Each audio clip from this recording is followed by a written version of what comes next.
پارہ نمبر 27 بسم اللہ الرحمن الرحیم قال فما خطبكم أيها المرسلون قالوا إنا أرسلنا إلى قوم مجرمين۔ ابراہیم علیہ السلام نے کہا کہ اے فرستادے گانے الہی یعنی کہ اے اللہ کے بھیجے ہوئے فرشتوں، کیا مہم آپ کو درپیش ہے؟ انہوں نے کہا ہم ایک مجرم قوم کی طرف بھیجے گئے ہیں تاکہ اس پر پکی ہوئی مٹی کے پتھر برسا دیں جو آپ کے رب کے ہاں حد سے گزر جانے والوں کے لیے نشان زدہ ہیں۔ کس مجرم پر پڑیں گے پتھر جو ہیں وہ نشان زدہ تھے۔ پھر ہم نے یعنی کہ اللہ سبحانہ تعالیٰ فرما رہے ہیں ان سب لوگوں کو نکال لیا جو اس بستی میں مومن تھے، اور وہاں ہم نے ایک گھر کے سوا مسلمانوں کا کوئی گھر نہ پایا، یعنی کہ حضرت لوط علیہ السلام کی جو ہے وہی گھر تھا، باقی سارے جو ہے وہ کافر تھے، یعنی کہ اللہ کے نبی کی بات نہ ماننے والے تھے۔ اس کے بعد ہم نے وہاں بس ایک نشانی ان لوگوں کے لیے چھوڑ دی جو دردناک عذاب سے ڈرتے ہوں، بحر مردار۔ اس نشانی سے بحر مردار ہے جس کا جنوبی علاقہ آج بھی ایک عظیم الشان تباہی کے آثار جو ہے وہ پیش کر رہا ہے۔ ان بستی کے اوپر پانی آ گیا، کالا پانی، وہاں پہ کوئی جو ہے زندگی کے آثار نہیں ہے، وہاں پہ جانور بھی جاتے ہوئے جو ہے نا خوف کھاتے ہیں۔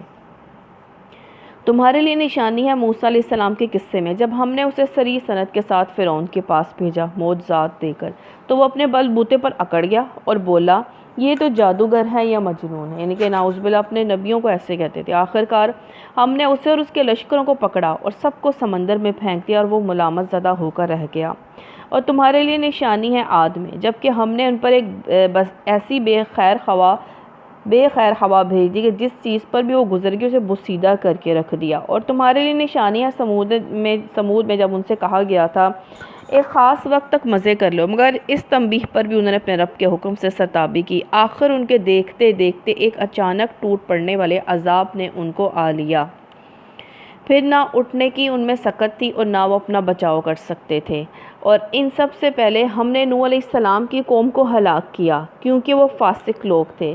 آسمان کو ہم نے اپنے زور سے بنایا ہے اور ہم اس کی قدرت رکھتے ہیں، زمین کو ہم نے بچھایا ہے، ہم بڑے اچھے ہموار کرنے والے ہیں، اور ہر چیز کے ہم نے جوڑے بنائے ہیں۔ یہ کون کہہ رہا ہے؟ اللہ سبحانہ تعالیٰ فرما رہے ہیں شاید کہ تم اس سے سبق لو، یعنی کہ دنیا کا جوڑ بھی آخرت ہے جس کے بغیر دنیا جو ہے بے معنی ہو جاتی ہے۔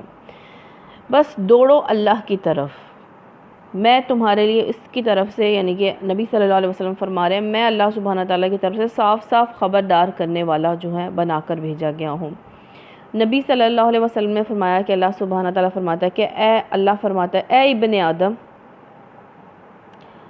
تو کھڑا ہو میں چل کر آؤں گا، تو چل کر آ میں دوڑ کر آؤں گا، یعنی کہ اللہ سبحانہ تعالیٰ فرما رہے ہیں کہ اللہ تعالیٰ اپنے طرف جانے والے بندے کی طرف کیسے اللہ تعالیٰ متوجہ ہوتے ہیں۔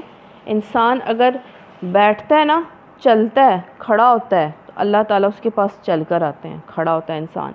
اگر انسان چل کر جاتا ہے نا تو اللہ تعالیٰ دوڑ کر آتا ہے، یعنی کہ اللہ تعالیٰ کی محبت رحمت جو ہے اس انسان کی طرف جو ہے دوڑ کر آتی ہے۔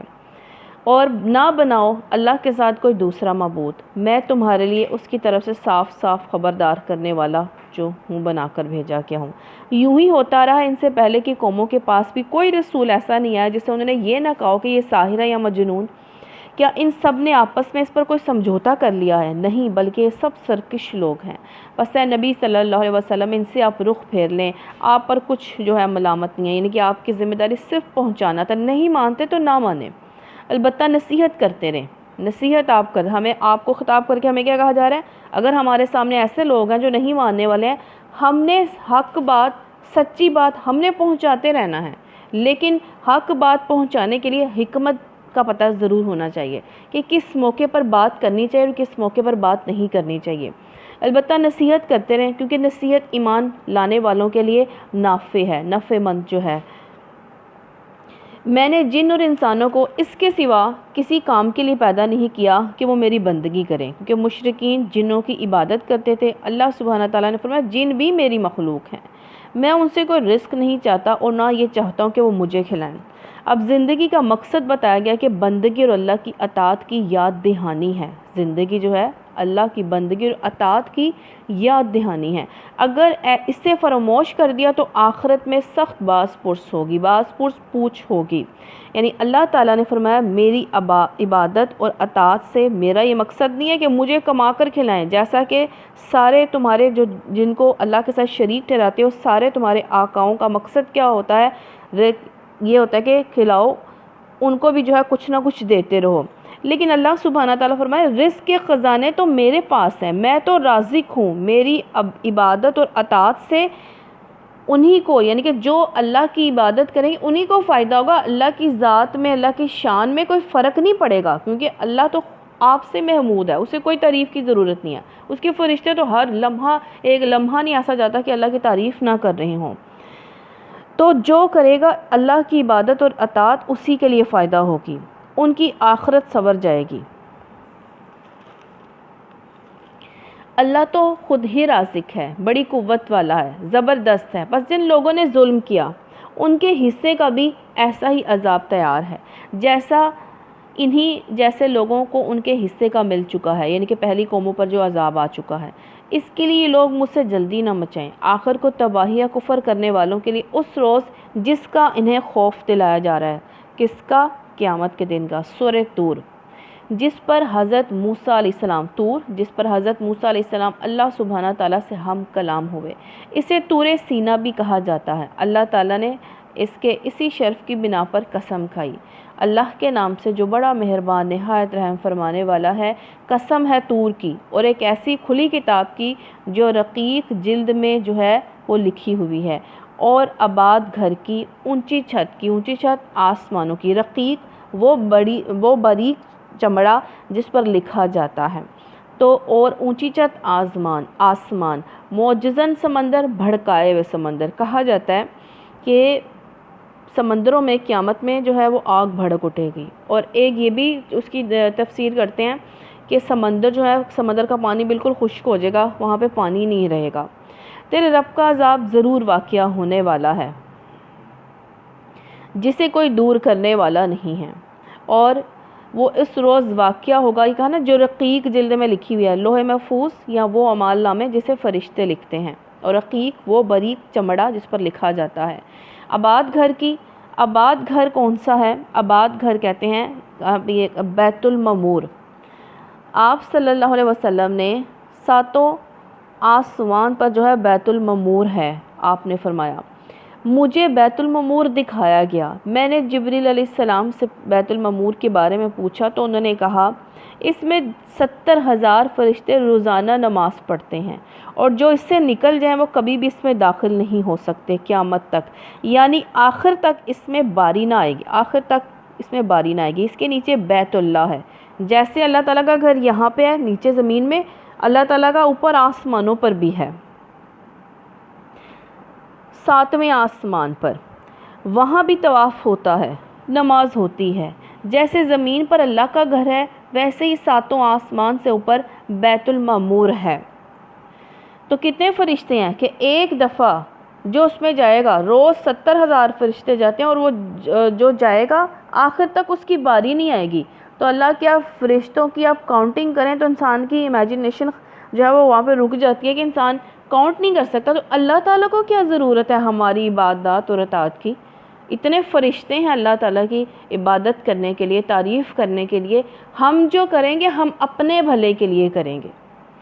تو اللہ سبحانہ تعالیٰ نے یہاں پہ قسم کھائی آباد گھر کی، بیت المعمور کی، اونچی چھت کی، آسمان کی، سمندر کی، کہ عذاب ضرور واقع ہونے والا ہے. یعنی کہ قیامت آئے گی، جس کو جزا سزا ہوگی، جس کو سزا ملنی ہے مل کر رہے گی، اور جس کو جزا ملنی ہے وہ بھی مل کر رہے گی، جسے کوئی دور کرنے والا نہیں.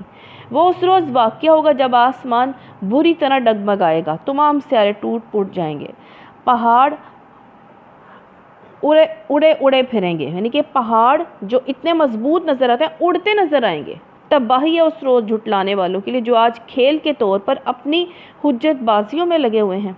جس دن انہیں دھکے مار مار کر جہنم کی طرف لے چلایا جائے گا، اور اس وقت ان سے کہا جائے گا یہ وہی آگ ہے جسے تم جھٹلایا کرتے تھے۔ تو اللہم اجرنا من النار۔ اب بتاؤ یہ جادو ہے یا تمہیں سوج نہیں رہا ہے؟ جاؤ اب جھلسو اس کے اندر، تم خواہ صبر کرو یا نہ کرو تمہارے لیے برابر ہے، تمہیں ویسا ہی بدلہ دیا جا رہا ہے جیسا تم عمل کر رہے تھے۔ صبر تو کرنا تھا کہاں، جو اللہ کے دین کے راستے میں مشکلات آنی تھی، صبر وہاں کرنا تھا۔ اللہ کی حدوں کو نہ توڑنے پر صبر کرنا تھا، نہ فرمانی کرنے پر جو مشکل، یعنی کہ اللہ تعالیٰ کی حرام کی طرف جو ہے حدوں کو کراس کرنے میں بڑی مشکل آتی ہے کہ انسان اللہ تعالیٰ کی حدوں میں رہے، وہاں صبر کرنا تھا، لیکن وہاں نہیں کیا۔ اب یہاں پہ جو مرضی کرو، رو چیخو پکارو، اب اللہ تعالیٰ فرما رہے ہیں اب کوئی فرق نہیں پڑتا، اب وہی بدلہ دیا جا رہا ہے جو عمل کرتے تھے۔ متقی لوگ باغوں اور نعمتوں میں ہوں گے، لطف لے رہے ہوں گے ان چیزوں سے جو ان کا رب انہیں دے گا، ان کا رب انہیں دوزخ کے عذاب سے بچا لے گا۔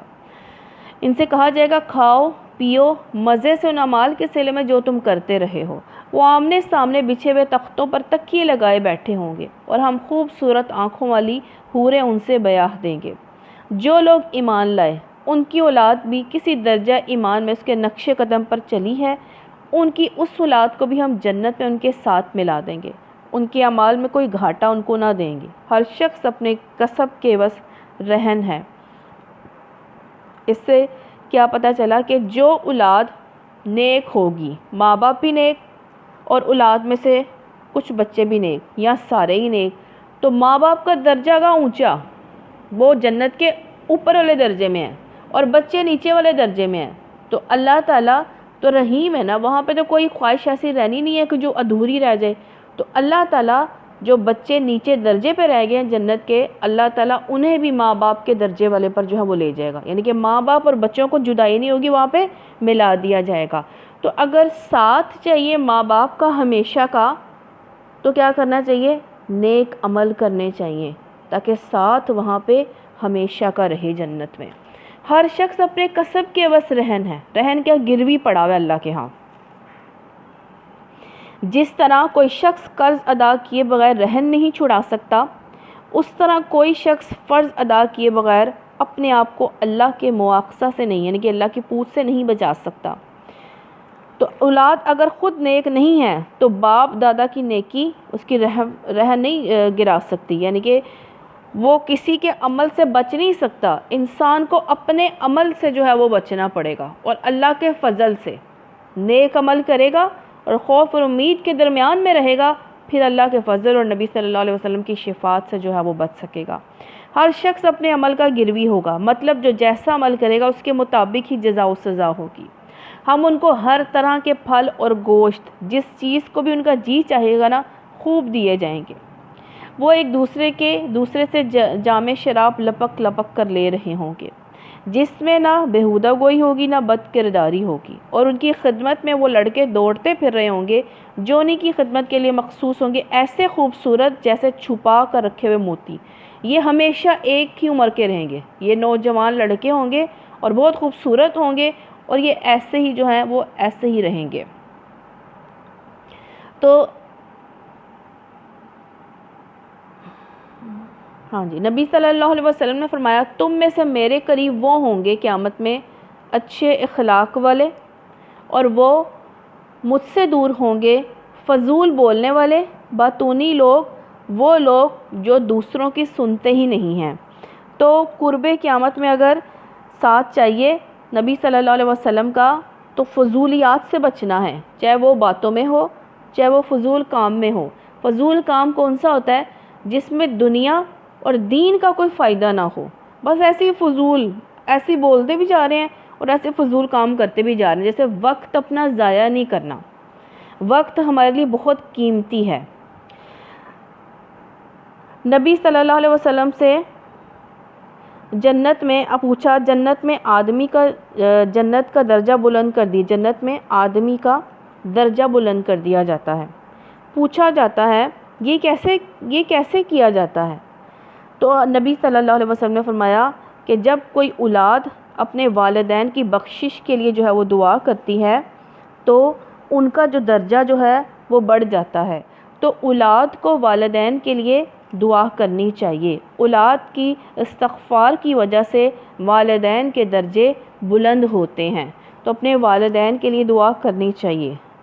جو حیات ہیں ان کے لیے رب ارحمہما کما ربیانی صغیرا، اور جو فوت ہو چکے ہیں ربنا اغفر لی ولی والدی۔ یہ لوگ آپس میں ایک دوسرے سے دنیا میں گزرے ہوئے حالات پوچھیں گے، یعنی کہ دنیا کے حالات وہاں یاد ہوں گے۔ یہ کہیں گے ہم پہلے اپنے گھر والوں میں ڈرتے ہوئے زندگی بسر کرتے تھے۔ ڈرتے ہوئے یعنی وہاں ہم عیش میں منہمک اور اپنی دنیا میں مگن ہو کر غفلت کی زندگی نہیں گزار رہے تھے، بلکہ ہر وقت ہمیں یہ دھڑکا لگا رہتا تھا کہ کہیں ہم سے کوئی ایسا کام نہ ہو جائے جس پر خدا کے ہاں، اللہ کے ہاں ہماری پکڑ ہو۔ یہاں پر اپنے گھر والوں کے درمیان ڈرتے ہوئے زندگی بسر کرنے کا ذکر اس لیے کیا گیا کہ آدمی سب سے زیادہ جس وجہ سے گناہوں میں مبتلا ہوتا ہے وہ اپنے بال بچوں کی عیش کرانے اور ان کی دنیا بنانے کی فکر میں جو ہے وہ ہوتا ہے، غفلت میں انسان پڑتا ہے۔ آخر کار اللہ سبحانہ تعالیٰ نے ہم پر فضل فرمایا۔ اب یہ جنت میں باتیں کریں گے۔ ہمیں جھلسا دینے والی ہوا کے عذاب سے بچا لیا۔ ہم پچھلی زندگی میں یعنی کہ دنیا کی زندگی میں اللہ سے اسی سے یعنی کہ اللہ سے دعائیں مانگتے تھے۔ وہ واقعی بڑا ہی محسن اور رحیم ہے۔ تو اللہ سبحانہ تعالیٰ سے دعائیں کیا مانگنی چاہیے؟ اپنی ہدایت کی، اور اپنے آپ کو اللہ کے راستے پر لگانے کی، نیک عمل کرنے کی توفیق مانگنی چاہیے، ہدایت مانگنی چاہیے۔ بس نبی صلی اللہ علیہ وسلم آپ نصیحت کیے جائیں اپنے رب کے فضل سے۔ نہ تو آپ جو ہیں جو آپ کو کہتے ہیں نعوذ باللہ، نہ آپ کاہن ہیں نہ مجنون ہیں۔ کیا یہ لوگ کہتے ہیں کہ یہ شخص شاعر ہے جس کے حق میں ہم گردش ایام کا انتظار کر رہے ہیں؟ ان سے کہو اچھا انتظار کرو، میں بھی تمہارے ساتھ انتظار کرتا ہوں۔ یعنی کہ قریش مکہ انتظار کر رہے ہیں زمانے کے حوادث سے کہ شاید کہ یہ نبی صلی اللہ علیہ وسلم جو ہیں دنیا سے چلے جائیں، یا مسلمانوں کا ایسا حالت ہو جائے کہ ان پر کوئی جو ہے وہ حکومت جو ہے وہ گرفت کر لے، تو ہم جو ہیں اللہ تعالیٰ کہہ رہے ہیں تو ان سے کو انتظار کرو، دیکھو کس کی جو ہے فتح ہوتی ہے، کس کو کامیابی ملتی ہے اور کون ناکام ہوتا ہے، یہ پتہ چل جائے گا، انتظار کرو۔ کیا ان کی عقلیں انہیں ایسے ہی باتیں کرنے کے لیے کہتی ہیں، یا در حقیقت یہ اناد ہوتا نفرت میں حد سے گزرے ہوئے لوگ ہیں؟ کیا یہ کہتے ہیں کہ اس شخص نے یہ قرآن خود گھڑ لیا؟ اصل بات یہ ہے کہ یہ ایمان ہی نہیں لانا چاہتے۔ جنہوں نے نہیں ماننا ہوتا نا وہ 100 اعتراضات کرتے ہیں، اور جنہوں نے اللہ کی بات ماننی ہوتی ہے وہ فوراً سے اللہ اور اس کے رسول صلی اللہ علیہ وسلم کی بات مان کر اپنے عمل کو جو ہے وہ بدلنا شروع کر دیتے ہیں اللہ اور اس کے رسول کے کہنے کے مطابق۔ اگر یہ اپنے اس قول میں سچے ہیں تو اس شان کا ایک کلام بنا لیں، اسی شان کا، یعنی کہ خود اگر لگتا کہ گھڑ لیا ہے تو تم بھی لکھ لو، تمہیں بھی پتہ چل جائے کہ خود لکھا جا سکتا ہے کہ نہیں۔ کیا یہ کسی خالق کے بغیر خود پیدا ہو گئے ہیں یا یہ خود اپنے خالق ہیں؟ اللہ تعالیٰ آپ کہہ رہے ہیں کہ غور کرو، اپنے آپ پر غور کرو، تمہیں کس نے بنایا ہے؟ خود ہی بنایا ہے یا کسی کے بنائے گئے ہو؟ تو جس کے بنائے گئے ہو اسی کی بندگی کرنا لازم ہے، یا زمین اور آسمانوں کو انہوں نے پیدا کیا ہے؟ اصل بات یہ ہے کہ یہ اللہ پر یقین ہی نہیں رکھتے ہیں، مانتے تو ہیں، منہ سے مانتے اللہ ہے، لیکن جب بات آتی ہے بندگی کی تب بندگی نہیں کرتے، اللہ کی بات نہیں مانتے ہیں۔ کیا رب کے خزانے، یا اللہ سبحانہ تعالیٰ فرما رہے ہیں کہ تیرے رب کے یعنی کہ آپ صلی اللہ علیہ وسلم کے رب کے خزانے ان کے قبضے میں ہیں یا ان پر انہی کا حکم چلتا ہے؟ اب یہ سوال ہے۔ کیا ان کے پاس کوئی سیڑھی ہے جس پر چڑھ کر یہ عالم بالا کی سن گن لیتے ہیں؟ ان میں سے جس نے سن گن لی ہو وہ لائے کوئی کھلی دلیل۔ کیا اللہ کے لیے تو ہے بیٹیاں اور تم لوگوں کے لیے ہیں بیٹے؟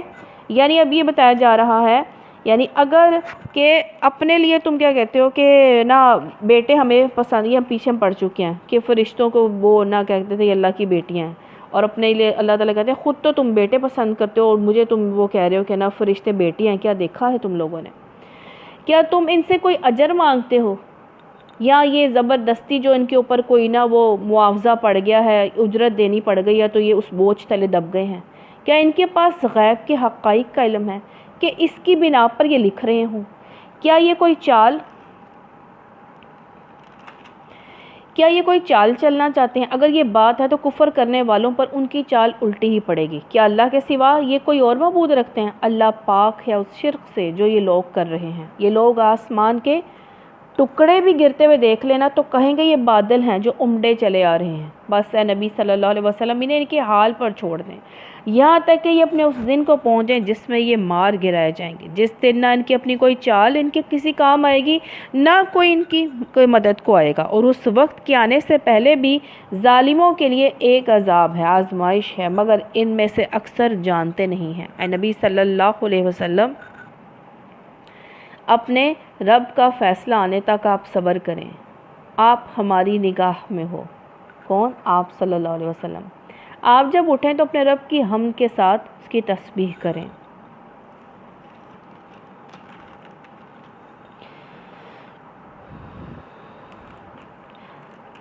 تسبیح کون سی؟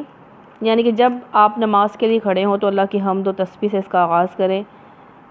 نماز کی ابتدا تکبیر تحریمہ کے بعد ان الفاظ سے کی جائے جو ہم پڑھتے ہیں: ثنا سبحانک اللہم و بحمدک و تبارک اسمک و تعالی جدک ولا الہ غیرک۔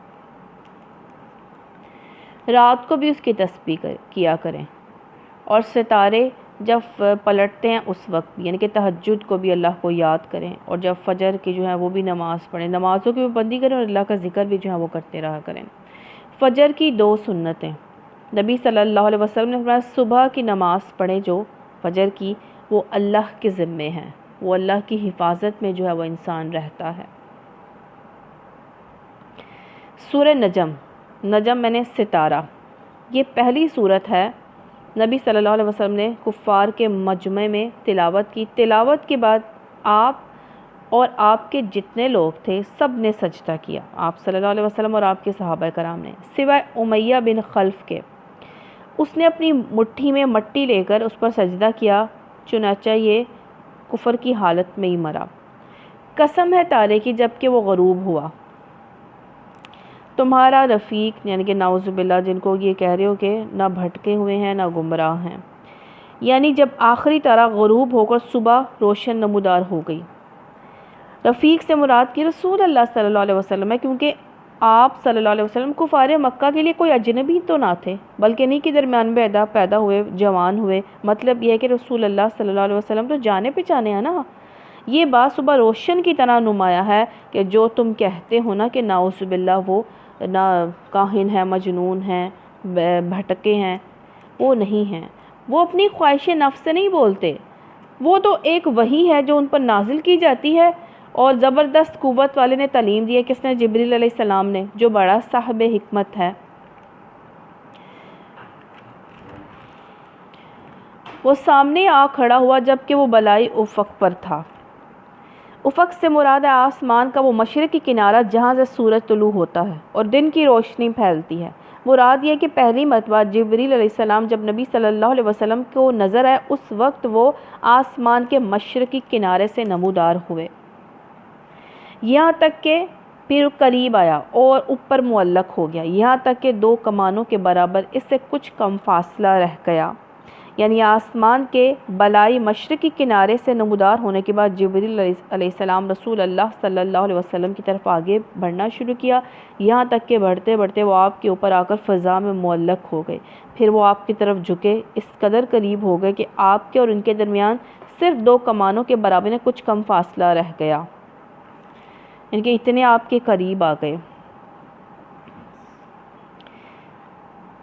جبریل علیہ السلام کو پہلی مرتبہ آپ صلی اللہ علیہ وسلم اور دوسری مرتبہ معراج کی رات میں دیکھا تھا، اب اور دوسری مرتبہ معراج کی رات میں نبی صلی اللہ علیہ وسلم نے اصل شکل میں دیکھا تھا، ان کے 600 پر ایک پر مشرق اور مغرب کے درمیان فاصلے جتنا تھا۔ جبریل علیہ السلام اللہ کا ایک فرشتہ،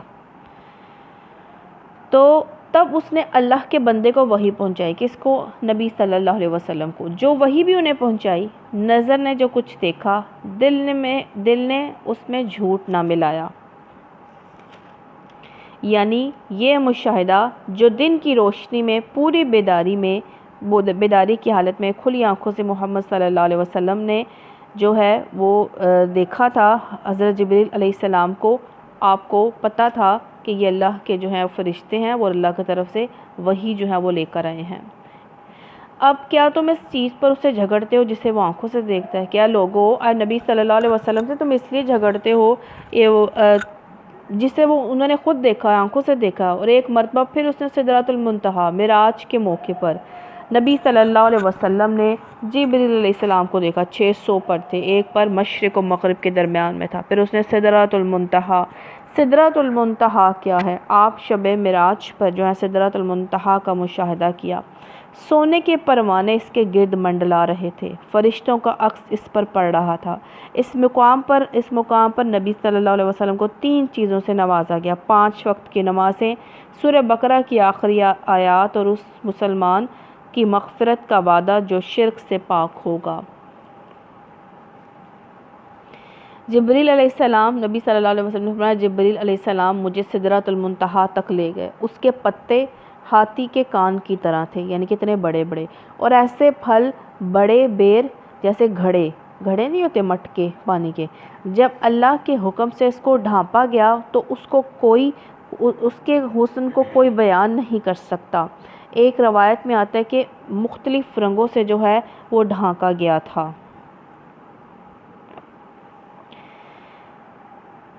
ایک مرتبہ پھر اس نے سدرۃ المنتہا کے پاس اس کو اترتے دیکھا، جہاں پاس ہی جنت الماوا ہے۔ بیری کا درخت جو چھٹے یا ساتویں آسمان پر ہے، اور یہ آخری حد ہے۔ بیری کا درخت جو 7 آسمان کے اوپر ہے، جو چھٹے یا 7ویں آسمان پر ہے، یہ آخری حد ہے۔ اس سے اوپر کوئی فرشتہ نہیں جا سکتا۔ فرشتے اللہ کے احکام بھی یہیں سے وصول کرتے ہیں۔ جنت الماوا اس لیے کہتے ہیں کہ حضرت آدم علیہ السلام کا مسکن یہی تھا۔ بعض کہتے ہیں کہ روحیں یہاں آ کر جو ہیں وہ جمع ہوتی ہیں۔ حضرت آدم اور حضرت حوا علیہ السلام جنت الماوا میں جو ہے وہ رہا کرتے تھے۔ اس وقت سدرہ پر جو چھا رہا تھا، جو کچھ کے چھا رہا تھا، نگاہ نہ چندیائی نہ حد سے متجاوز ہوئی، اور اس نے اپنے رب کی بڑی بڑی نشانی کہ نبی صلی اللہ علیہ وسلم کو اللہ تعالیٰ نے بڑی بڑی نشانیاں جو ہیں وہ دکھائیں۔ سدرۃ المنتہا کہتے ہیں بیری کا درخت جو چھٹے یا 7ویں آسمان پر ہے۔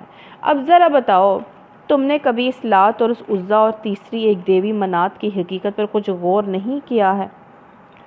کیا بیٹے تمہارے لیے اور بیٹیاں خدا کے لیے؟ یہ تو پھر بڑی دھاندلی کی تقسیم ہوئی۔ دراصل یہ کچھ نہیں ہے مگر بس چند نام جو تم نے اور تمہارے باپ دادا نے رکھ لیے ہیں۔ یہ جو بتوں کو تم پوج رہے ہو، اللہ نے ان کے لیے کوئی سند نازل نہیں کی۔ حقیقت یہ ہے کہ یہ لوگ محض وہم و گمان کی پیروی کر رہے ہیں، خواہشات نفس کے مرید بنے ہوئے ہیں، حالانکہ ان کے رب کی طرف سے ان کے پاس ہدایت آ چکی ہے۔ کیا انسان جو کچھ چاہے اس کے لیے وہی حق ہے؟ یعنی کہ جس کو چاہے وہ معبود بنا لے، جو اس کو صحیح لگے وہی حق ہے۔ دنیا اور آخرت کا مالک تو اللہ ہی ہے۔ آسمانوں میں کتنے ہی فرشتے موجود ہیں، ان کی شفاعت کچھ بھی کام نہیں آ سکتی جب تک کہ اللہ کسی ایسے شخص کے حق میں اس کی اجازت نہ دے جس کے لیے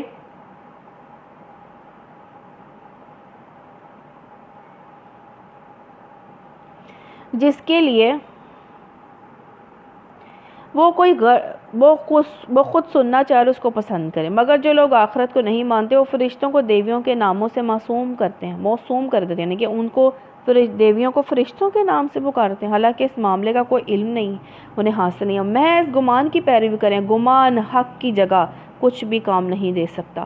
پس نبی صلی اللہ علیہ وسلم، جو شخص ہمارے ذکر سے منہ پھیرتا ہے، دنیا کی زندگی کے سوا جسے کوئی مطلوب نہیں ہے، اسے اس کے حال پر چھوڑ دو۔ جو کرنا چاہتا ہے، دنیا سمیٹنا چاہتا ہے، دنیا سمیٹ لے، پھر پتہ چل جائے گا آخرت میں کیا ملتا ہے۔ ان لوگوں کا مبلغ علم بس یہ، یعنی کہ ان کا علم بس یہ ہے کہ یہ بات تیرا رب ہی زیادہ جانتا ہے کہ اس کے راستے سے کون بھٹک گیا ہے، کون سیدھے راستے پر ہے۔ زمین و آسمان کی ہر چیز کا مالک اللہ ہی ہے، تاکہ اللہ برائی کرنے والوں کو ان کے علم کا عمل کا بدلہ دے اور ان لوگوں کو اچھی جزا سے نوازے جنہوں نے نیک رویہ اختیار کیا، جو بڑے بڑے گناہوں اور کھلے کھلے کبھی افعال سے پرہیز کرتے رہے۔ اللہ یہ کہ کچھ قصور وہ تمہیں اس وقت سے خوب جانتا ہے جب اس نے زمین میں تمہیں پیدا کیا، جب تم اپنی ماؤں کے پیٹوں میں ابھی جنین ہی تھے، ابھی یعنی کہ بن رہے تھے، ابھی پیدائش وہ اس میں تھے، بننے کی صورت میں تھے، ماں کے پیٹ میں تھے۔ پس اپنے نفس کی پاکی کے دعوے نہ کرو، وہی بہتر جانتا ہے کہ واقعی متقی کون ہے۔ یعنی کہ اپنے منہ میاں مٹھو نہ بنو، اپنے نیکیوں کی، اپنے نیک ہونے کے دعوے نہ کرو، ریاکاری سے بچو، تاکہ ریاکاری سے بچ جاؤ، کیونکہ اللہ بہتر جانتا ہے کہ اچھا کون ہے، پاک کون ہے۔ کسی کو برا مت کہو اور اپنے آپ کو اچھا بھی نہ سمجھو کہ ہم بہت اچھے ہیں اور وہ تو ایسے ہی ہے۔ اللہ بہتر جانتا ہے کہ کون پاک ہے اور کون نہیں ہے۔ پھر نبی صلی اللہ علیہ وسلم آپ نے اس شخص کو بھی دیکھا جو راہ خدا سے پھر گیا اور تھوڑا سا دیکھ کر رک گیا۔ کون تھا یہ؟ اشارہ ہے ولید بن مغیرہ کی طرف۔ یہ کیا کرتا تھا؟ ولید بن مغیرہ کی طرف، جو قریش کے بڑے سرداروں میں سے تھا۔ یہ شخص پہلے رسول اللہ صلی اللہ علیہ وسلم کی دعوت قبول کرنے پر آمادہ ہو گیا تھا، مگر جب اس کے ایک مشرک دوست کو معلوم ہوا کہ مسلمان ہونے کا ارادہ کر رہا ہے تو اس نے کہا تم دین آبائی کو نہ چھوڑو، اگر تمہیں عذاب آخرت کا خطرہ ہے تو مجھے اتنی رقم دے دو، میں ذمہ لیتا ہوں کہ تمہارے بدلے وہاں میں عذاب بھگت لوں گا، تمہارے بدلے وہاں عذاب میں بھگت لوں گا۔ ولید نے یہ بات مان لی اور خدا کی راہ میں آتے آتے اس سے پھر گیا، مگر جو رقم اس نے اپنے مشرک دوست کو دینی طے کی تھی وہ بھی بس تھوڑی سی دی اور باقی روک لی۔ وہاں کوئی بھی جو ہے وہ جو ہے نہیں بچا سکے گا۔ تو جو اللہ کے راستے پر چل پڑے نا تو اسے چلتے رہنا چاہیے، کسی کے باتوں میں آ کر اللہ کے راستے سے رکنا نہیں چاہیے۔ کیا اس کے پاس غیب کا علم ہے کہ وہ حقیقت کو دیکھ رہا ہے؟ کیا اس سے ان باتوں کی کوئی خبر نہیں پہنچی جو موسیٰ علیہ السلام کے صحیفوں اور اسے ابراہیم علیہ السلام کے صحیفوں میں بیان ہوئی ہے؟ جس نے وفا کا حق ادا کر دیا، کس نے؟ ابراہیم علیہ السلام نے۔ یہ کوئی بوجھ اٹھانے والا کوئی بوجھ اٹھانے والا دوسرے کا بوجھ نہیں اٹھائے گا۔ کون سا بوجھ؟ ہر کوئی اپنے گناہوں کا بوجھ خود ہی اٹھائے گا۔ یہ کہ انسان کے لیے کچھ نہیں ہے مگر وہ جس کی اس نے کوشش کی ہے۔ انسان کے لیے کیا ملے گا؟ جس عمل کے لیے اس نے کوشش کی ہوگی۔ اگر نیک عمل کرنے کے لیے کوشش کی ہوگی تو اس کا نیک عمل کا نیک ہی جو ہے اچھا بدلہ ملے گا، اگر برائی کے لیے کی ہوگی تو اس کا بدلہ برا ہی ملے گا۔ یہ کہ اس کی کوشش عنقریب دیکھی جائے گی، اس کی پوری جزا دی جائے گی، اور یہ کہ آخر کار پہنچنا تیرے رب ہی کے پاس ہے، اور یہ کہ اس نے ہنسایا اسی نے رلایا، یعنی کہ ہنسی خوشی کے اسباب اللہ کی طرف سے ہیں۔ دوسری کوئی ایسی ہستی نہیں ہے جو قسمت کو بگاڑنے سنوارنے میں کسی قسم کا جو ہے وہ دخل رکھتی ہو، اور یہ کہ اسی نے موت دی، اسی نے زندگی بخشی، اور یہ کہ اسی نے نر اور مادے کا جوڑا پیدا کیا، اور ایک بوند سے انسان جو ہے وہ ٹپکائی جاتی ہے، اور یہ کہ دوسری زندگی بخشنا بھی اسی کے ذمے ہے۔ یہ کہ اس نے غنی کیا، جائیداد بخشی، اور یہ کہ وہی شیرہ کا رب ہے۔ شیرہ وہ ستارہ جن کو یہ لوگ جو ہیں وہ پوچھتے تھے۔ آسمان کا روشن ترین جو ہے وہ تارہ ہے شیرہ۔ مصر اور عرب کے لوگ یہ عقیدہ رکھتے تھے کہ یہ تارہ انسانوں کی قسمت پر اثر انداز ہوتا ہے، اسی بنا پر یہ ان کے معبودوں میں شامل تھا۔ اللہ تعالیٰ فرما رہے ہیں جس نے اس کو بنایا ہے نا، اس ستارے کو، اس کی عبادت کرو، اس کی بندگی کرو۔ یہ کہ اس نے عاد اولا کو ہلاک کیا، سمود کو ایسا مٹایا کہ ان میں سے کسی کو باقی نہ چھوڑا، اور اس سے پہلے قوم نوح علیہ السلام کو تباہ کیا، کیونکہ وہ تھے ہی سخت ظالم و سرکش لوگ۔ اوندھی گرنے والی بستیوں کو اٹھا پھینکا، پھر چھا دیا ان پر وہ کچھ جو تم جانتے ہو کہ کیا چھا دیا، کیا آ گیا تھا ان پر؟ عذاب آ گیا تھا۔ اوندھی گرنے والی بحر مردار کا پانی چھا گیا تھا ان پر، لوط کی بستی پر۔ بس اے انسان اپنے رب کی کن کن نعمتوں میں تو شک کرے گا۔ یہ ایک تنبیہ ہے، پہلے آئی ہوئی تنبیہات میں سے۔ آنے والی گھڑی قریب آ لگی ہے، کیا؟ قیامت یا موت۔ اللہ کے سوا کوئی اس کو ہٹانے والا نہیں۔ اب کیا یہی وہ باتیں ہیں جن پر تم اظہار تعجب کرتے ہو، ہنستے ہو، روتے نہیں ہو، گا بجا کر انہیں ٹالتے ہو؟ یعنی کہ اللہ کے کلام کو سنتے نہیں ہو، جب سنایا جاتا ہے تو ہنستے ہو، اسے باتیں بس سن کر ٹال دیتے ہو۔ جھک جاؤ اللہ کے آگے اور بندگی بجا لاؤ۔ سورہ قمر، قمر میں نے چاند، اللہ کے نام سے جو بے انتہا مہربان اور رحم فرمانے والا ہے۔ قیامت کی گھڑی قریب آ گئی، چاند پھٹ گیا۔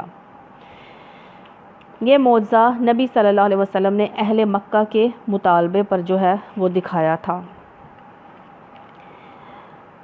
اس وقت واقعی چاند پھٹ گیا تھا۔ جن لوگوں نے اس واقعے کو آنکھوں سے دیکھا تھا، ان کا بیان ہے کہ 14ویں رات کو طلوع ہونے کے تھوڑی دیر بعد یکایک چاند پھٹ گیا، اور اس کے 2 ٹکڑے سامنے کی پہاڑی ہرا کی طرف جو ہے 2 طرف جو ہے وہ نظر آئے، اور ایک ہی لمحے کے بعد وہ دونوں جڑ گئے۔ کیا؟ ٹکڑے دونوں جڑ گئے۔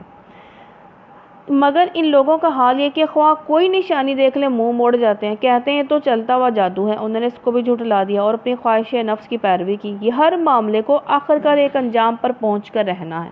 ان لوگوں کے سامنے پچھلی قوموں کے وہ حالات آ چکے ہیں جن میں سرکشی سے باز رکھنے کے لیے کافی سامان عبرت ہے۔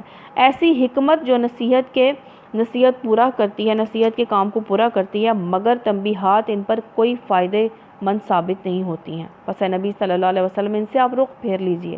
جس طرح اس پکارنے والا ایک سخت ناگوار چیز کی طرف پکارے گا، لوگ سہمی ہوئی نگاہوں کے ساتھ اپنی قبروں سے اس طرح نکلیں گے گویا وہ بکھری ہوئی ٹڈیاں ہیں، یعنی کہ تعداد میں اتنی زیادہ ہوں گے۔ ٹڈی دل جو ہوتی ہے نا، جو آنن فانن فضا میں پھیل جاتی ہے، اتنی تعداد میں لوگ نکلیں گے، پکارنے والے کی طرف دوڑے جا رہے ہوں گے۔ وہی منکرین جو دنیا میں اس کا انکار کرتے تھے اس وقت کہیں گے یہ دن تو بڑا کٹھن ہے، اس سے پہلے نوح علیہ السلام کی قوم جھٹلا چکی ہے، انہوں نے ہمارے بندے کو جھوٹا قرار دیا، کہا کہ یہ دیوانہ ہے، نعوذ باللہ، نبیوں کو کہتے تھے، بری طرح جھڑکا گیا۔ آخرکار اس نے اپنے رب کو پکارا کہ میں مغلوب ہو چکا، اب تو ان سے انتقام لے۔ تب ہم نے موسلادھار بارش سے آسمان کے دروازے کھول دیے، زمین کو پھاڑ کر چشموں تبدیل کر دیا، سارا پانی اس کام کو پورا کرنے کے لیے مل گیا جو مقدر ہو چکا تھا۔ اوپر سے بھی پانی برسا، آسمان سے بھی نیچے چشمے ابل پڑے۔ نوح علیہ السلام کو ہم نے تختوں اور کیلوں والی پر سوار کیا، کس پر؟ کشتی پر، جو ہماری نگرانی میں چل رہی تھی۔ یہ تھا بدلہ اس شخص کی خاطر جس کی ناقدری کی گئی تھی۔ اس کشتی کو ہم نے ایک نشانی بنا کر چھوڑ دیا، پھر کوئی ہے نصیحت قبول کرنے والا؟ دیکھ لو کیسا تھا میرا عذاب اور کیسی تھی میری تنبیہات، یعنی کہ پہلے خبرداری کی گئی تھی، ڈرایا گیا تھا کہ عذاب آئے گا، اب دیکھو عذاب آ گیا۔ ہم نے اس قرآن کو نصیحت کے لیے آسان ذریعہ بنا دیا ہے، پھر کیا ہے کوئی نصیحت قبول کرنے والا؟ اب یہ بار بار اس میں رپیٹ ہونا کہ ہے کوئی نصیحت قبول کرنے والا۔ عاد نے جھٹلایا تو دیکھ لو کیسا میرا عذاب تھا اور کیسی تھی میری تنبیہات۔ تو اللہ تعالیٰ ہم پڑھ رہے ہیں، اللہ تعالیٰ ہم اس سے نصیحت حاصل کریں اور اپنے عمل کو بدلیں، اللہ ہمیں ہدایت دے۔ قرآن پڑھتے ہیں، سنتے ہیں، اللہ تعالیٰ ہمیں باعمل بھی بنائے اور آخری دم تک ہمیں اس قرآن کی تعلیمات پر ہی رکھے، ہمارے عملوں سے، ہمارے رویوں سے، معاملات سے قرآن حاملین قرآن کا پتہ چلے۔ عاد نے جھٹلایا تو دیکھ لو کیسا تھا میرا عذاب، کیسی تھی میری تنبیہات۔ ہم نے ایک نحوست کے دن سخت طوفانی ہوا ان پر بھیج دی۔ نحوست کا دن، بدھ کی شام، تیز ہوا 7 راتیں 8 دن چلتی رہی، جو گھروں اور قلعوں میں بند انسانوں کو بھی وہاں سے اٹھا لاتی تھی اور اس طرح زور سے انہیں زمین پر پٹکتی کہ ان کے سر ان کے دھڑوں سے الگ ہو جاتے تھے۔ یہ دن ان کے لیے عذاب کے لحاظ سے منحوس ثابت ہوا۔ اس کا مطلب یہ نہیں کہ بدھ کا دن منحوس ہے، ان کے لیے کیوں ثابت ہوا؟ کیونکہ ان پر اس دن عذاب آیا تھا۔ تو جب بھی تیز ہوا چلے تو اللہ تعالیٰ سے دعا مانگنی چاہیے کہ اللہ تعالیٰ ہمیں اس کے شر سے بچانا اور خیر جو ہے ہم پر جو ہے وہ لانا، خیر کی ہوا لانا۔ بارش بھی ہو تب بھی، بادل بھی ہیں تب بھی، تیز ہوا بھی چلے تب بھی جو ہے وہ دعا ایسی مانگنی چاہیے۔ ان پر بھیج دی جو لوگوں کو اٹھا اٹھا کر پھینکتی تھی، جیسے وہ جڑ سے اکھڑے ہوئے کھجور کے تنے ہو، بس دیکھ لو ایسے لگتا تھا۔ بس دیکھ لو کیسا تھا میرا عذاب، کیسی تھی میری تنبیہات۔ ہم نے قرآن کو نصیحت کے لیے آسان بنا دیا، ہے کوئی نصیحت قبول کرنے والا؟ سمود نے تنبیہات کو جھٹلا دیا، کہنے لگے ایک اکیلا آدمی جو ہم میں سے ہے کہ اب ہم اس کے پیچھے چلیں، اس کی اتباع قبول کر لیں۔ لوگ یہ بھی کہتے ہیں ہم اس کی مانیں، اب اس کی سنیں گے، تو اس کے معنی یہ ہوں گے کہ ہم بہک گئے ہیں، ہماری عقل ماری گئی ہے۔ کیا ہمارے درمیان بس یہی ایک شخص تھا جس پر اللہ کا ذکر جو ہے وہ نازل ہونا تھا؟ نہیں، بلکہ یہ پرلے درجے کا جھوٹا ہے، اپنے پیغمبر کے بارے میں کہہ رہی ہیں، غلط کہہ رہی ہیں۔ کل ہی انہیں معلوم ہو جائے گا، ہم نے اپنے پیغمبر سے کہا، اللہ تعالیٰ کہہ رہے ہیں ہم نے پیغمبر سے کہا کل ہی انہیں معلوم ہو جاتا ہے کہ کون پرلے درجے کا جھوٹا اور غلط ہے۔ ہم اونٹنی کو ان کے لیے فتنہ بنا کر بھیج رہے ہیں۔ کس کی قوم کی طرف اونٹنی آئی تھی؟ سمود قوم کی طرف، اور نبی کون تھے؟ حضرت صالح علیہ السلام۔ اب ذرا صبر کے ساتھ دیکھ لو کہ ان کا انجام کیا ہوتا ہے۔ ان کو جتا دے کہ پانی ان کے اور اونٹنی کے درمیان تقسیم ہوگا، ہر ایک اپنی باری کے دن پر جو ہے وہ آئے گا۔ وہ فتنہ یہ تھا کہ ایک اونٹنی والا جو ہے، اونٹنی جو ہے لا کر ان کے سامنے کھڑی کر دی۔ ان سے کہا گیا کہ ایک دن یہ اکیلی پانی پیے گی، دوسرے دن تم سب لوگ اپنے لیے اور اپنے جانوروں کے لیے پانی لے سکو گی۔ اس کی باری کے دن تم میں سے کوئی شخص کسی چشمے اور کنویں پر نہ خود پانی لینے کے لیے آئے اور نہ اپنے جانوروں کو پلانے کے لیے لائے۔ یہ چیلنج اس شخص کی طرف سے دیا گیا تھا جس کے متعلق وہ خود کہتے تھے کہ یہ کوئی لاؤ لشکر نہیں رکھتا، نہ کوئی بڑا جتھا ہے اس کی پشت پر، یعنی کہ وہ اپنے نبی کے بارے میں جو ہے یہ بات کر رہے ہیں. ان کی طرف حضرت نوح علیہ السلام نے کہا تھا کہ اونٹنی کا جو ہے ایک دن مقرر ہے، اب اس کے دن پر کوئی جو ہے وہ یہاں پر نہ آئے. تو آخر کا ان لوگوں نے اپنے آدمی کو پکارا، کس کو؟ قدار بن سالف کو پکارا کہ وہ کیا کرے. اس نے اس کا بیڑا اٹھایا، اس نے کہا اس اونٹنی کو ہی مار ڈالو. اب پوری قوم نے مل کر پلان بنایا، آگے اس کو کیا، اور سب چاہتے وہی تھے، سب کی دلی خواہش یہ تھی کہ اونٹنی کو مار دو. پھر دیکھ لو کیسا تھا میرا عذاب اور کیسی تھی میری تنبیہات. مارا اس ایک شخص نے تھا، ساری قوم کو جو وہ عذاب آ گیا، کیونکہ وہ بھی نبی کی بات مان نہیں رہے تھے. کون سے نبی؟ حضرت صالح علیہ السلام. حضرت صالح علیہ السلام کو ہم نے ان پر بس ایک ہی دھماکہ چھوڑا اور وہ باڑے والے کے روندی ہوئی باڑ کی طرح بس ہو کر رہ گئے. ہم نے اس قرآن کو نصیحت کے لیے آسان ذریعہ بنا دیا. اب ہے کوئی نصیحت قبول کرنے والا؟ لوط علیہ السلام کی قوم نے تنبیہات کو جھٹلایا، ہم نے پتھراؤ کرنے والی حواس پر بھیج دی. صرف لوط علیہ السلام کے گھر والے محفوظ رہے، ان کو ہم نے اپنے فضل سے رات کے پچھلے پہر بچا کر نکال دیا. یہ جزا دیتے ہیں ہم ہر اس شخص کو جو شکر گزار ہوتا ہے. لوط علیہ السلام نے اپنی قوم کے لوگوں کو ہماری پکڑ سے خبردار کیا، مگر وہ ساری تنبیہات کو مشکوک سمجھ کر باتوں میں اڑاتے رہے. پھر انہوں نے اسے اپنے مہمانوں کی حفاظت سے باز رکھنے کی کوشش کی. آخرکار ہم نے ان کی آنکھیں موند دیں. جبریل علیہ السلام نے اپنے پر کا ایک حصہ انہیں مارا، جس سے ان کی آنکھوں کے جو ہے نا وہ یہ آئی بول باہر نکل ہے. بعض کہتے ہیں کہ بینائی چلی گئی، اور پھر صبح جو ہے ساری قوم پر جو ہے وہ عذاب آ گیا. چکھو اب میرے عذاب اور میری تنبیہات کا مزہ. صبح سویرے ایک اٹل عذاب نے ان کو آ لیا. چکھو اب مزہ اب میرے عذاب کا، میری تنبیہات کا. ہم نے اس قرآن کو نصیحت کے لیے آسان ذریعہ بنا دیا. پس ہے کوئی نصیحت قبول کرنے والا؟ نصیحت حاصل کرو، عبرت پکڑو. پچھلی قوموں نے قرآن کو نہیں مانا تھا، اپنی کتابوں کو نہیں مانا تھا، اپنے انبیاء کو نہیں مانا تھا. تو ہم بھی ایک قوم ہیں، ہمارے پاس بھی کتاب قرآن کی صورت میں ہے، ہمارے پاس بھی نبی صلی اللہ علیہ وسلم کی تعلیمات ہیں. تو ہے کوئی نصیحت قبول کرنے والا؟ آل فرعون کے پاس بھی تنبیہات آئی تھی، مگر انہوں نے ہماری ساری نشانیوں کو جھٹلا دیا. آخر کو ہم نے انہیں پکڑا جس طرح کوئی زبردست قدرت والا پکڑتا ہے. کیا تمہارے کفار کچھ ان لوگوں سے بہتر ہیں؟ یعنی کہ ان کو اللہ تعالیٰ نے طاقت بھی زیادہ دی تھی، مال بھی زیادہ دیا تھا، اور ان کی جو ہے وہ ایکسٹرا آرڈنری اللہ تعالیٰ نے ان کو جو ہے نا وہ طاقت میں اور نا مال کی فراوانی جو ہے وہ زیادہ دی تھی. تو کفار کے پاس تو ان کے جتنا ہے ہی نہیں، تو یہ ان سے بہتر ہیں کیا؟ یا آسمانی کتابوں میں تمہارے لیے کوئی معافی لکھی ہوئی ہے؟ کس کے لیے؟ اہل مکہ کے کفار والوں کے لیے جو نہیں مانتے. یا ان لوگوں کا کہنا ہے کہ ہم ایک مضبوط جتھا اپنا بچاؤ کر لیں گے، ان قریب یہ جتھا شکست کھا جائے گا، سب پیٹ پھیر کر بھاگتے نظر آئیں گے. بلکہ ان سے نپٹنے کے لیے اصل وعدے کا وقت تو قیامت ہے، وہ بڑی آفت اور زیادہ تلخ ساتھ ہے. یہ مجرم لوگ در حقیقت غلط فہمی میں مبتلا ہیں، ان کی عقل ماری گئی ہے. جس روز یہ منہ کے بل آگ میں گھسیٹے جائیں گے، اس روز ان سے کہا جائے گا اب جہنم چکھو، جہنم کی لپٹ کا مزہ. تو اللہم اجرنا من النار. ہم نے ہر چیز ایک تقدیر کے ساتھ پیدا کی ہے. تقدیر یعنی مخلوق کے تمام اعمال افعال لکھے ہوئے ہیں، چھوٹے بڑے حقیر جو بھی حقیر جلیل سب اعمال جو ہیں وہ لکھے ہوئے ہیں. ہمارا حکم بس ایک ہی حکم ہوتا ہے، اور پلک جھپکاتے وہ عمل میں آ جاتا ہے. تم جیسے بہت برسوں کو بہت سو کو ہم ہلاک کر چکے. پھر ہے کوئی نصیحت قبول کرنے والا؟ جو کوئی انہوں نے کیا وہ سب دفتروں میں درج ہے. دفتروں میں کیا؟ سب لکھا ہوا ہے. لوہے محفوظ میں 50,000 سال پہلے لکھی گئی تھی. زمین و آسمان کی تخلیق سے پہلے یعنی اللہ سبحانہ تعالیٰ کو سب معلوم تھا کہ آسمان کیا کام کرے گا اور زمین کیا کام کرے گی. اللہ تعالیٰ نے سب 50,000 سال پہلے ہی جو ہے وہ لکھ دیا ہوا ہے. ہر چھوٹی بڑی بات لکھی ہوئی موجود ہے. نافرمانی سے پرہیز کرنے والے یقیناً باغوں نہروں میں ہوں گے سچی عزت کی جگہ، بڑے ذی اقتدار بادشاہ کے قریب. سورہ رحمان نعمتوں والی صورت ہے. نعمتوں کا حساب دینا ہوگا اللہ کے نام سے جو بے انتہا مہربان رحم فرمانے والا ہے. بسم اللہ الرحمن الرحیم. الرحمن علم القرآن خلق الانسان علمہ البیان الشمس والقمر بحسبان. نہایت مہربان اللہ نے اس قرآن کی تعلیم دی ہے، اسی نے انسان کو پیدا کیا ہے اور اسے بولنا سکھایا ہے۔ نعمت ہے بولنا، اور ہر شخص کی اب دیکھیں اپنی مادری بولی اللہ کے نام سے جو بے انتہا مہربان رحم فرمانے والا ہے۔ بسم اللہ الرحمن الرحیم۔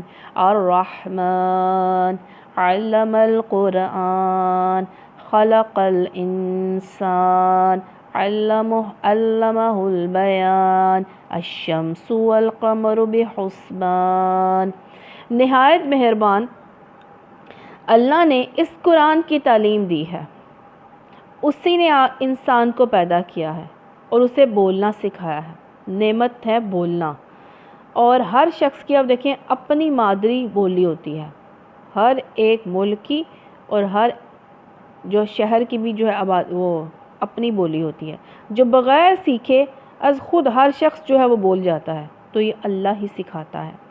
سورج اور چاند ایک حساب کے پابند ہیں، اور تارے اللہ تعالیٰ نے سورت کا آغاز ہی قرآن سے کیا ہے کہ قرآن سب سے بڑی نعمت قرآن تمہیں دی ہے، اور پھر بولنا سکھایا ہے۔ سورج اور چاند ایک حساب کے پابند ہیں، تارے اور درخت سب سجدہ ریز ہیں، آسمان کو اس نے بلند کیا ہے، یعنی کہ سبھی تابع فرمان ہے، اللہ کے حکم سے بال برابر بھی سرتابی نہیں کرتے۔ آسمان کو اس نے بلند کیا، میزان قائم کر دی۔ میزان ترازو سے مراد عدل لیا ہے۔ میزان قائم کرنے کا مطلب اللہ تعالیٰ نے کائنات کے اس پورے نظام کو عدل پر قائم کیا ہے۔ ٹھیک ٹھیک تولو، اس کا تقاضا یہ ہے کہ تم میزان میں خلل نہ ڈالو۔ آخرت میں بھی میزان ہوگا، خلل نہ ڈالو یعنی کہ انصاف کرو، اور ٹھیک ٹھیک تولو، ترازو میں ڈنڈی نہ مارو۔ اگر تم بے انصافی انسان کرے گا تو یہ فطرت کائنات سے بغاوت ہوگا، کیونکہ اللہ تعالیٰ نے تم ایک متوازن کائنات میں رہتے ہو جس کا سارا نظام عدل پر قائم کیا گیا، اس لیے تمہیں بھی عدل پر قائم ہونا چاہیے۔ جس دائرے میں تمہیں اختیار دیا گیا ہے اس میں اگر تم بے انصافی کرو گے تو یہ فطرت کائنات سے تمہاری بغاوت ہوگی۔ تو اللہ تعالیٰ کیا کہتے ہیں، انصاف کیا کرو۔ زمین کو اس نے سب مخلوقات کے لیے بنایا ہے، اس میں ہر طرح کے بکثرت پھل جو ہیں لذیذ پھل ہیں۔ کھجور کے درخت ہیں جن کے پھل غلافوں میں لپٹے ہوئے ہیں، طرح طرح کے غلے ہیں جن میں بھوسا بھی ہوتا ہے اور دانہ بھی۔ پس ہے جن و انس فَبِأَيِّ آلَاءِ رَبِّكُمَا تُكَذِّبَانِ۔ پس ہے جن و انس تم اپنے رب کی کن کن نعمتوں کو جھٹلاؤ گے؟ تو ہمیں کیا کہنا چاہیے؟ لا بِشَيْءٍ مِّن نِعْمَتِكَ رَبَّنَا نُكَذِّبُ فَلَكَ الْحَمْدُ۔ اے ہمارے رب، ہم تیری کسی بھی نعمت کی تکذیب نہیں کرتے، بس تمام تعریفیں تیرے لیے ہی ہیں۔ اگر جس کو عربی میں نہ آئے وہ اردو میں کہہ دے۔ انسان کو اس نے ٹھیکری جیسے سوکھے سڑے گارے سے بنایا ہے، اور جن کو آگ کی لپٹ سے شعلے سے پیدا کیا ہے۔ اے جن و انس تم اپنے رب کی کن کن عجائب قدرت کو جھٹلاؤ گے؟ دونوں مشرق اور دونوں مغرب، یعنی کہ ایک گرمی کا مشرق اور ایک سردی کا مشرق، اسی طرح مشرق اور مغرب ہیں۔ سب کا مالک و پروردگار وہی ہے، بس یعنی کہ جہاں سے گرمی جب آتی ہے تو سورج وہ مشرق کے الگ زاویے سے جو ہے وہ نکلتا ہے، اینگل سے نکلتا ہے، اور جب غروب ہوتا ہے سردی میں تو وہ جو ہے وہ الگ مشرق کے وہ جو ہے وہ زاویے سے نکلتا ہے۔ سب کا مالک و پروردگار وہی ہے، پس ہے جن و انس تم اپنے رب کی کن کن قدرتوں کو جھٹلاؤ گے؟ تو اللہ تعالیٰ ہم آپ کی کوئی نعمتوں کو نہیں جھٹلاتے، ساری تعریف آپ ہی کے لیے ہے۔ دو سمندروں کو اس نے چھوڑ دیا، میٹھا پانی بھی ہے کھارا بھی ہے، باہم مل جائیں، یعنی کہ لگتے ملے ہوئے نظر آتے ہیں، لیکن اللہ تعالیٰ نے اس میں ایک جو ہے پردہ حائل کیا ہوا ہے، ایک طرف میٹھا پانی ہے ایک طرف کھارا پانی ہے، جس سے وہ تجاوز نہیں کرتے، میٹھا پانی کھارے میں نہیں آتا اور کھارا پانی میٹھے میں نہیں جاتا۔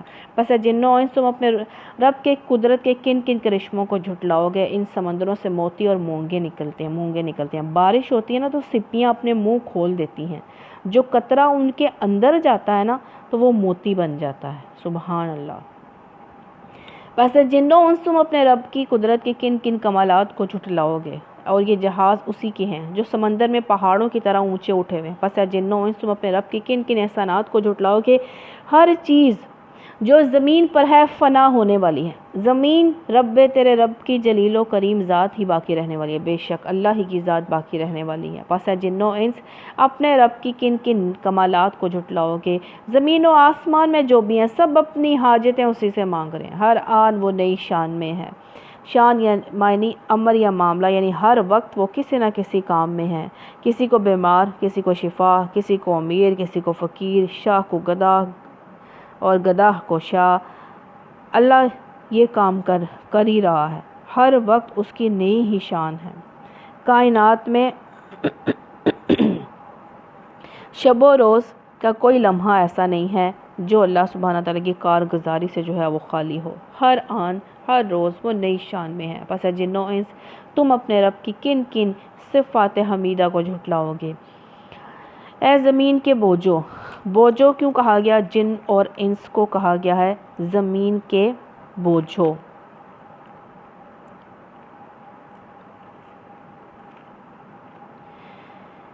گویا خالق اپنی مخلوق کے ان دونوں نلائی گروہوں سے فرما رہا ہے کہ وہ لوگوں جو میری زمین پر بوجھ بنے ہوئے ہو، ان قریب میں تمہاری خبر لینے کے لیے فارغ ہو جاتا ہوں۔ اے زمین کے بوجھو، ان قریب ہم تم سے باس پرس کرنے کے لیے یعنی کہ حساب تمہارا لے لیتے ہیں، فارغ ہو جاتا ہوں۔ اس کا مطلب کیا ہے کہ اللہ سبحانہ تعالیٰ بڑے مصروف ہیں؟ اس کا یہ مطلب نہیں ہے کہ اس وقت اللہ تعالیٰ ایسا مشغول ہے کہ اسے نافرمانوں سے باس پرس کرنے کی فرصت نہیں ملتی، بلکہ اس کا مطلب دراصل یہ ہے کہ اللہ تعالیٰ نے خاص اوقات نامہ مقرر کر رکھا ہے، جس کے مطابق ابھی انسانوں اور جنوں سے آخری باس پرس کرنے کا وقت نہیں ہے۔ وہ کب آئے گا؟ قیامت والے دن۔ تم اپنے رب کے کن کن احسانات کو جھٹلاتے ہو؟ اب اس کے بعد یہ کیوں کہا گیا کہ انسان کو ابھی بھی مہلت ہے کہ وہ اللہ کی طرف پلٹ آئے؟ جب تک زندگی ہے تب تک مہلت ہے۔ تو اللہ تعالیٰ ہم آپ کی کوئی بھی احسانات کو نہیں جھٹلاتے، ساری تعریفیں آپ ہی کے لیے ہیں۔ اے جن و انس، اگر تم زمین اور آسمان کی سرحدوں سے نکل کر بھاگ سکتے تو بھاگ دیکھو، نہیں بھاگ سکتے۔ جہاں بھی جاؤ، اوپر آسمان ہے، نیچے زمین ہے، اگر نہیں ہے تو نیچے پانی سمندر ہے، اوپر ہے، یعنی کہ اللہ ہی کی جو ہے وہ ہم اس میں قید ہیں، اللہ کے بنائے ہوئے آسمان اور زمین میں۔ اس کے لیے بڑا زور چاہیے اپنے رب کے کن کن نعمتوں کو جو ہے، یعنی کہ کوئی اتنا بل بوتا نہیں رکھتا کہ آسمان اور زمین سے باہر نکل جائے۔ اپنے رب کے کن کن قدرتوں کو تم جھٹلاؤ گے، بھاگنے کی کوشش کرو گے، تم پر آگ کا شعلہ دھواں چھوڑ دیا جائے گا، فرشتے آگ کے شعلے چھوڑیں گے جس کا تم مقابلہ نہ کر سکو گے۔ جنوں انس، تم اپنے رب کی کن کن قدرتوں کو جو ہے انکار کرو گے۔ پھر کیا بنے گی اس وقت جب آسمان پھٹے گا؟ آسمان پھٹنے سے مراد بندش افلاک کا کھل جانا، نظام عالم کا دھرم برہم ہو جانا، ستاروں اور سیاروں کا بکھر جانا ہے۔ استغفر اللہ۔ اور لال چمڑے کی طرح سرخ ہو جائے گا آسمان۔ اس دن یہ نارے جہنم کی شدت سے، حرارت سے پگھل کر سرخ چمڑے کی طرح ہو جائے گا آسمان۔ اے جنوں انس، اس وقت تم اپنے رب کی کن کن قدرتوں کو جھٹلاؤ گے؟ اس روز کسی انسان کسی جن سے اس کا گناہ پوچھنے کی ضرورت نہ ہوگی، پھر دیکھ لیا جائے گا تم دونوں گروہ اپنے رب کے کن کن احسانات کا انکار کرتے ہو۔ مجرم وہاں اپنے چہروں سے پہچان لیے جائیں گے اور انہیں پیشانی کے بال اور پاؤں پکڑ پکڑ کر گھسیٹا جائے گا۔ اس وقت تم اپنے رب کی کن کن قدرتوں کو جھٹلاؤ گے؟ اس وقت کہا جائے گا یہ وہی جہنم ہے جس کو مجرمین جھوٹ قرار دیا کرتے تھے، اسی جہنم اور کھولتے ہوئے پانی کے درمیان وہ گردش کرتے رہیں گے۔ اللہم اجرنا من النار، اللہم اجرنا من النار۔ پھر اپنے رب کی کن کن قدرتوں کو تم جھٹلاؤ گے؟ ہر اس شخص کے لیے جو اپنے رب کی حضور پیش ہونے کا خوف رکھتا ہو، دو باغ ہیں، اپنے رب کی کن کن انعامات کو تم جھٹلاؤ گے؟ نبی صلی اللہ علیہ وسلم نے فرمایا، حدیث میں آتا ہے کہ دو باغ ہیں، ایک چاندی کا جس میں دو باغ ہیں چاندی کے جس میں برتن بھی چاندی کے اور جو کچھ بھی ہے اس میں چاندی کا ہوگا۔ دو باغ سونے کے ہیں، ان کے برتن اور جو کچھ اس میں ہے سب سونے کا ہوگا، یعنی کہ گولڈ۔ اے اپنے رب کے کن کن انعامات کو تم جھٹلاؤ گے؟ اللہ ہم آپ کے کسی انعامات کو نہیں جھٹلاتے، ساری تعریفیں آپ ہی کے لیے ہیں۔ ہری بھری ڈالیوں سے بھرپور، سایہ گہرا، پھلوں کی کثرت، اپنے رب کی کن کن نعمتوں کو، انعامات کو تم جھٹلاؤ گے؟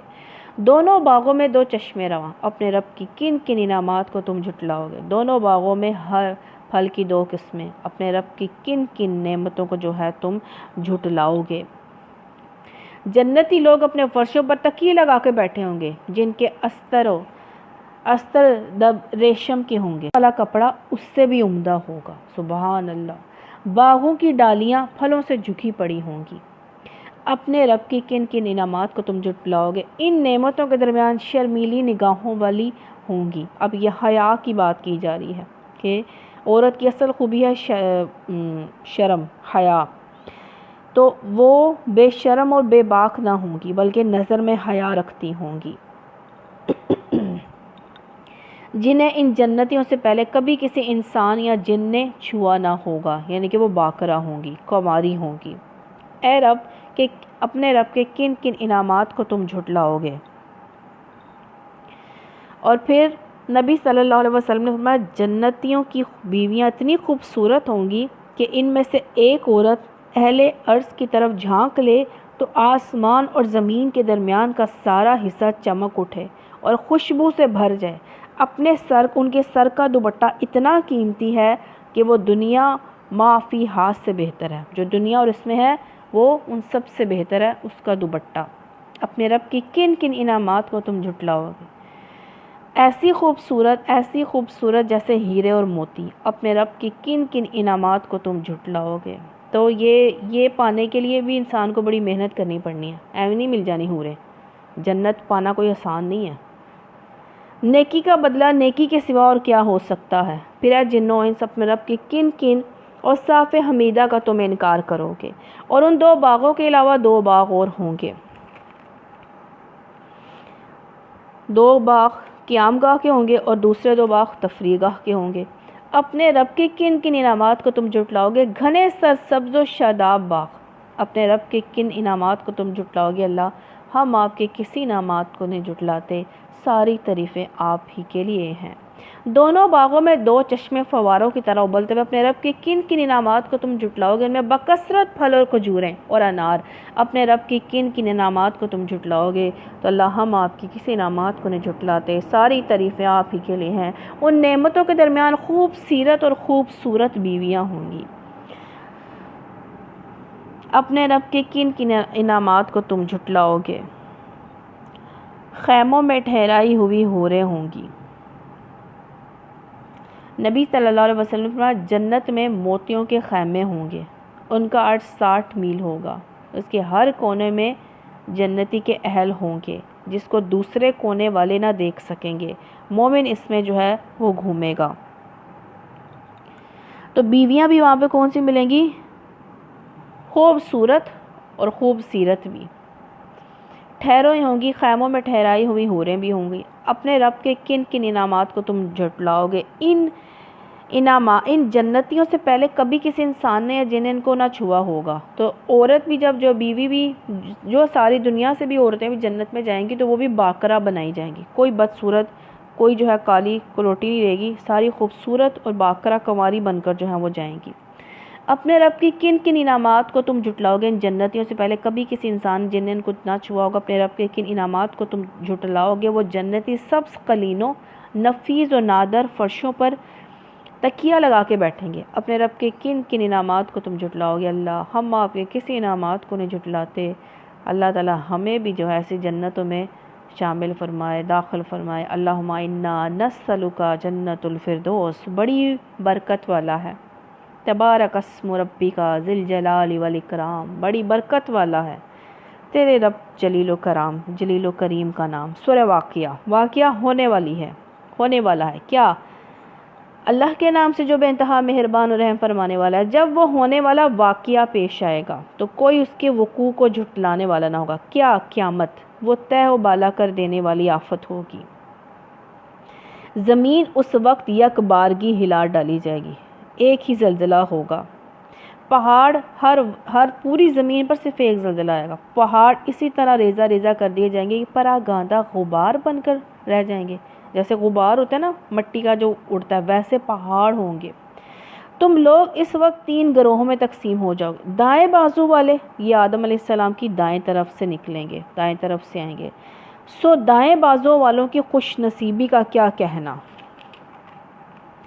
بائیں بازو والے تو بائیں بازو والوں کی بد نصیبی کا کیا ٹھکانہ؟ یہ آدم علیہ السلام کی بائیں طرف سے جو ہے وہ آئیں گے۔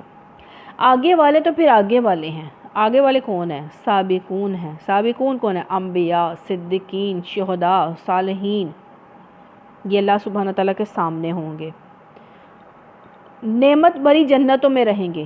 اگلوں میں سے بہت ہیں اور پچھلوں میں سے کم ہیں۔ اگلوں سے مراد حضرت آدم علیہ السلام سے لے کر نبی صلی اللہ علیہ وسلم تک کی امت کے لوگ، اور پچھلوں سے مراد امت محمدیہ کے لوگ پچھلی امت میں سابقین کا ایک گروہ بڑا، کیونکہ ان کا زمانہ بہت لمبا ہے جس میں ہزاروں انبیاء کے سابقین شامل ہیں، ان کے مقابلے میں امت محمدیہ صلی اللہ علیہ وسلم کا زمانہ تھوڑا ہے قیامت تک، تو اس لیے ان میں سابقین پچھلی امتوں کے مقابلے میں یعنی کہ امتوں کے تھوڑے ہوں گے۔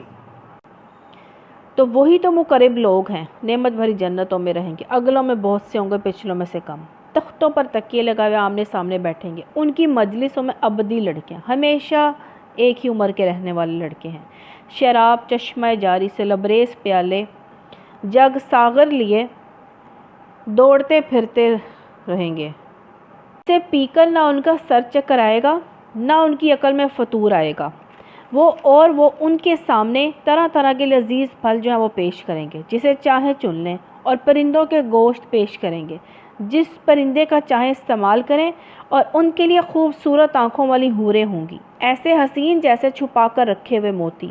یہ سب کچھ ان اعمال کی جزا کے طور پر انہیں ملے گا جو وہ دنیا میں کرتے رہے تھے۔ وہاں کوئی بیہودہ کلام یا گناہ کی بات نہ سنیں گے، کہاں جنت میں جو بات بھی ہوگی ٹھیک ٹھیک ہوگی۔ نبی صلی اللہ علیہ وسلم نے فرمایا، جنت کے ایک درخت کے سائے تلے ایک گھڑ سوار 100 سال تک چلتا رہے تب بھی وہ سایہ ختم نہ ہوگا۔ سبحان اللہ۔ تو اللہم انا نسألک جنت الفردوس۔ دائیں بازو والوں کی خوش نصیبی کا کیا کہنا، وہ بے خار بیریوں اور تہ بتہ چڑھے ہوئے تک پھیلی ہوئی چھاؤں اور ہر دم رواں پانی، ختم نہ ہونے والے، بے روک ٹوک ملنے والے بکثرت پھلوں اور اونچی نشست گاہوں میں ہوں گے۔ ان کی یعنی کہ ایسی بیریاں جن کے درختوں میں کانٹے نہ ہوں گے۔ دنیا میں تو کانٹے پایا جاتا ہے نا، وہاں کا بیر بھی الگ ہی ہوگا اور وہاں پہ کانٹے کچھ بھی نہیں ہوں گے، کانٹے وغیرہ نہیں ہوں گے وہاں پہ، تو پھل بھی نا گٹھلی کے بغیر ہے، جنت میں پھل گٹھلی کے بغیر ہے، وہاں پہ کوئی انسان کو بول براز بھی نہیں ہوگا، واش روم جانے کی کوئی وہاں پہ ایسا نہیں ہوگا، ایک جو جتنا بھی انسان کھائے گا صرف ایک ڈکار لے گا سب ہضم ہو جائے گا۔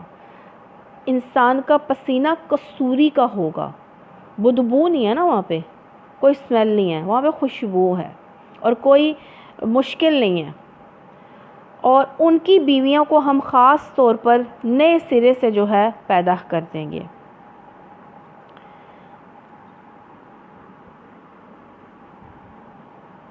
حوروں کی ولادت عام طریقے سے نہیں پیدا ہوں گی، بلکہ اللہ خاص طور پر انہیں جنت میں اپنی قدرت خاص سے بنائے گا، اور جو دنیاوی عورتیں ہیں وہ بھی حوروں کے علاوہ اہل جنت کو ملیں گی، ان میں کوئی بوڑھی کالی بد شکل نہیں ہوگی۔ اللہ جنت میں جوانی حسن و جمال سے نوازے گا، نہ کوئی بوڑھی نہ کوئی بد شکل، بلکہ کنواری جو ہیں وہ بنا دی جائیں گی ساری عورتیں، اور انہیں باقرہ بنا دیں گے، اپنے شوہروں کی عاشق ہوں گی، شوہروں کی محبت کرنے والی ہوں گی، عمر میں ہم سن ہوں گی، کہا جاتا ہے سب جنتی 33 سال کے ہوں گے۔ یہ کچھ دائیں بازو والوں کے لیے ہے، وہ اگلوں میں سے بھی بہت ہوں گے اور پچھلوں میں سے بھی بہت ہوں گے، یعنی ہر دور میں دائیں بازو والے بہت ہوں گے، اور بائیں بازو والے تو اللہ تعالی ہمیں دائیں بازو والوں میں سے بنا دے، آمین۔ بائیں بازو والوں کی بد نصیبی کا کیا کہنا، یہ ہوں گے اہل جہنم، وہ لو کی لپٹ، گرم ہوا، کھولتے ہوئے پانی اور کالے دھوئیں کے سائے میں ہوں گے، جو نہ ٹھنڈا ہوگا نہ آرام دہ، اللہم اجرنا من النار۔ یہ وہ لوگ ہوں گے جو اس انجام کو پہنچنے سے پہلے خوشحال تھے، دنیا میں بڑے خوشحال تھے، گناہ عظیم پر اصرار کرتے تھے، کہتے تھے کیا جب ہم مر کر خاک ہو جائیں گے، ہڈیوں کا پنجر رہ جائیں گے تو پھر اٹھا کر کھڑے کیے جائیں گے، کیا ہمارے باپ دادا بھی اٹھائے جائیں گے جو پہلے گزر چکے؟ نبی صلی اللہ علیہ وسلم ان لوگوں سے کہہ دیجئے یقیناً اگلے اور پچھلے سب ایک دن ضرور جمع کیے جانے والے ہیں جس کا وقت مقرر کیا جا چکا ہے۔ پھر اے گمراہ اور جھٹلانے والو، تم زقوم کے درخت کی غذا کھانے والے ہو، استغفر اللہ، اللہم اجرنا من النار، اسی سے تم پیٹ بھرو گے، اوپر سے کھولتا ہوا پانی پیاس لگے گی اونٹ کی طرح پیو گے۔ یہ ان بائیں بازو والے کی ضیافت کا سامان روز جزا ہے، تو اللہ تعالیٰ بائیں والوں سے ہمیں بچا کر رکھے۔ ہم نے تمہیں پیدا کیا، پھر کیوں تصدیق نہیں کرتے، کیوں نہیں مانتے ہو اللہ کی، کیوں نہیں اللہ کے سوا جو ہے اللہ صرف ایک اللہ کو مانتے، کیوں اللہ کے ساتھ شریک ٹھہراتے ہو؟ کبھی تم نے غور کیا یہ نطفہ جو تم ڈالتے ہو، اس سے بچہ تم بناتے ہو، اس کے بنانے والے ہم ہیں۔ ہم نے تمہارے درمیان موت کو تقسیم کیا ہے، یعنی کہ ہر شخص کی موت کا وقت مقرر ہے۔ ہم اس سے عاجز نہیں ہے کہ تمہاری شکلیں بدل دیں، مسخ کر دیں، شکلیں جیسی ہیں اللہ بدل دے، بندر بنا دے، خنزیر بنا دے، شکل کوئی بہت برا بنا دے، تو ہم کچھ کر سکتے ہیں؟ کچھ بھی نہیں۔ کسی ایسی شکل میں تمہیں پیدا کر دے جس کو تم جانتے نہیں، اپنی پہلی پیدائش کو تم جانتے ہی ہو نا، پھر کیوں سبق نہیں لیتے؟ یعنی کہ پہلی پیدائش، پہلے ہم کہاں تھے پیدا ہونے سے پہلے؟ ہمیں نہیں یاد ہے، ہمیں کس نے جو ہے پیدا کیا اور کس نے جو ہے کھڑا کر دیا، جوان ہو گئے، کس نے کیا؟ اللہ نے۔ تو پھر اللہ تعالیٰ فرما رہے ہیں کیوں سبق نہیں لیتے، کیوں ایک اللہ کی بندگی نہیں کرتے ہو؟ کبھی تم نے سوچا یہ بیج جو تم بوتے ہو، ان سے کھیتیاں تم اگاتے ہو یا ان کے اگانے والے ہم ہیں؟ ہم چاہیں تو ان کھیتیوں کو بھس بنا کر رکھ دیں اور تم طرح طرح کی باتیں بناتے رہ جاؤ کہ ہم تو بڑے پھوٹے نصیب ہمارے، ہم پر تو یہ الٹی چٹی پڑ گئی، ایسے باتیں جو کرنے لگو۔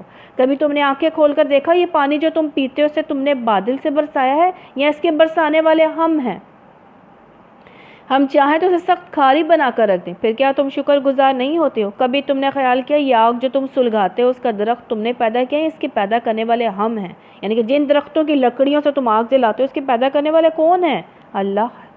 ہم نے اس کو یاد دہانی کا ذریعہ اور حاجت مندوں کے لیے سامان زیست جو ہے وہ بنایا ہے، مسافر کے فائدے کے لیے چیزیں بنائی ہیں، سب نصیحت کے لیے بنائی ہیں۔ پس نبی صلی اللہ علیہ وسلم اپنے رب عظیم کے نام کی تسبیح کرو تو سبحان اللہ و بحمدہ سبحان اللہ العظیم۔ پس نہیں، میں قسم کھاتا ہوں تاروں کے مواقع کی، قیامت والے دن ستاروں کا جھڑنا ہے، اور اگر تم سمجھو تو یہ بہت بڑی قسم ہے، یہ ایک بلند پایا قرآن ہے۔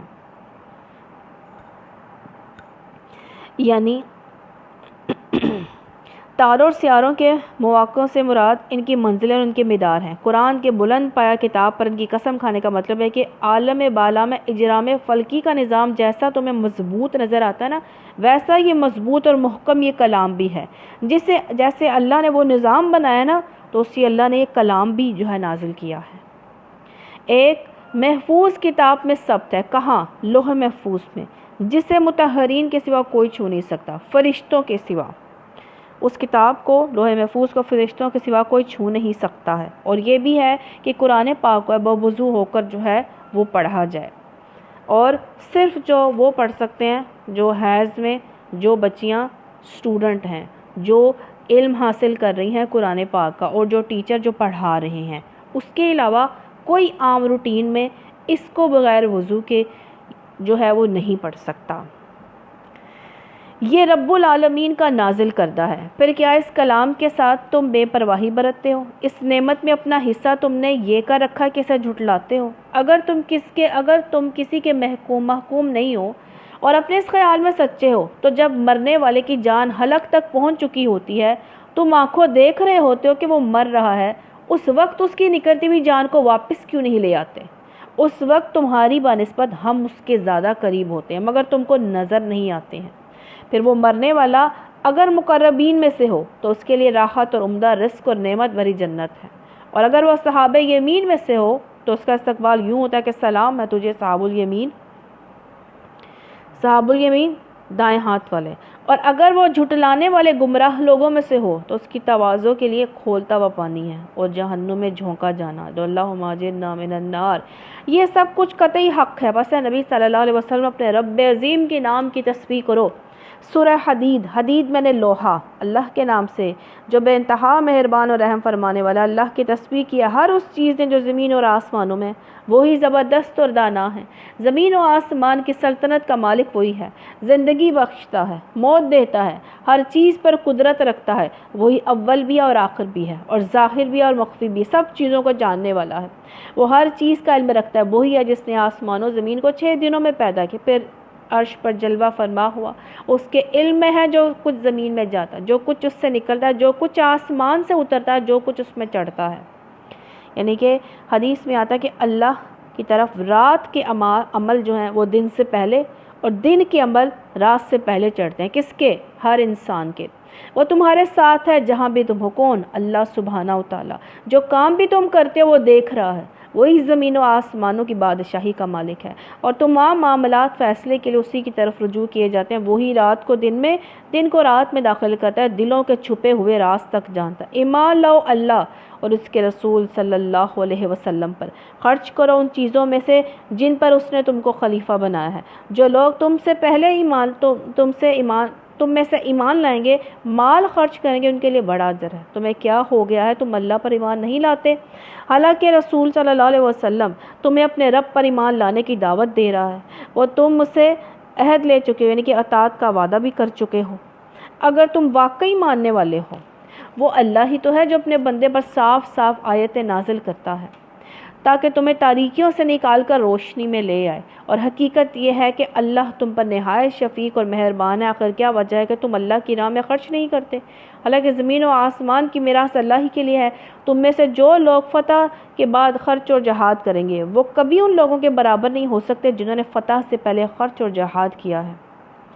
یعنی کہ صحابہ میں دو طرح کے لوگ تھے، ایک ہجرت سے پہلے جنہوں نے خرچ کیا تھا، اور دوسرے وہ تھے ہجرت کے بعد خرچ کیا جان اور مال۔